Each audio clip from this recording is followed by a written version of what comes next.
లోక్సభ ఎన్నికల తొలి విడత పోలింగ్ ప్రశాంతంగా కొనసాగుతోంది. మధ్యాహ్నం 12 గంటల వరకు దాదాపు 30% పోలింగ్ నమోదైంది. ఎండలు మండిపోతున్న నేపథ్యంలో ఓటింగ్ కాస్త మందకొడిగానే సాగుతున్నట్టుగా తెలుస్తోంది. 17 రాష్ట్రాలు 4 కేంద్ర పాలిత ప్రాంతాల పరిధిలోని 102 నియోజకవర్గాల్లో ఓటింగ్ జరుగుతోంది. లోక్సభతో పాటే అరుణాచల్ ప్రదేశ్, సిక్కింలోని అసెంబ్లీ స్థానాలను ఎన్నికలు జరుగుతున్నాయి.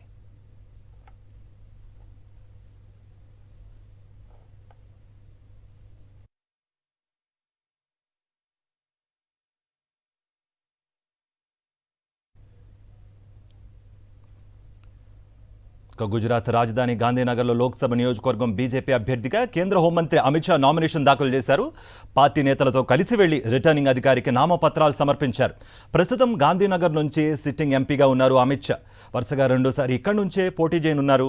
లోక్సభ ఎన్నికల్లో గుజరాత్లో బీజేపీ క్లీన్ స్వీప్ చేస్తుందన్నారు అమిత్ షా. కేంద్రంలో ఎన్డీఏ 400 సీట్లు దాటడం ఖాయమని ధీమా వ్యక్తం చేశారు.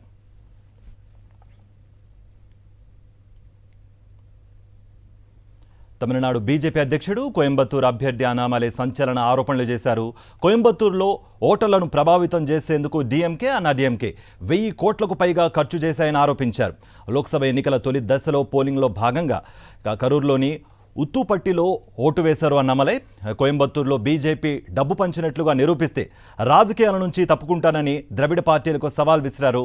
తమిళ ప్రజలు బీజేపీకి అండగా నిలుస్తారని విశ్వాసం వ్యక్తం చేశారు అన్నామలై. ఓట్ల శాతం 25% దాటుతుందని, 2 అంకెల సీట్లు సాధిస్తామని ధీమా వ్యక్తం చేశారు. I'm running this election as a matter of principle, like a davam, like a velvi. I'm running this election.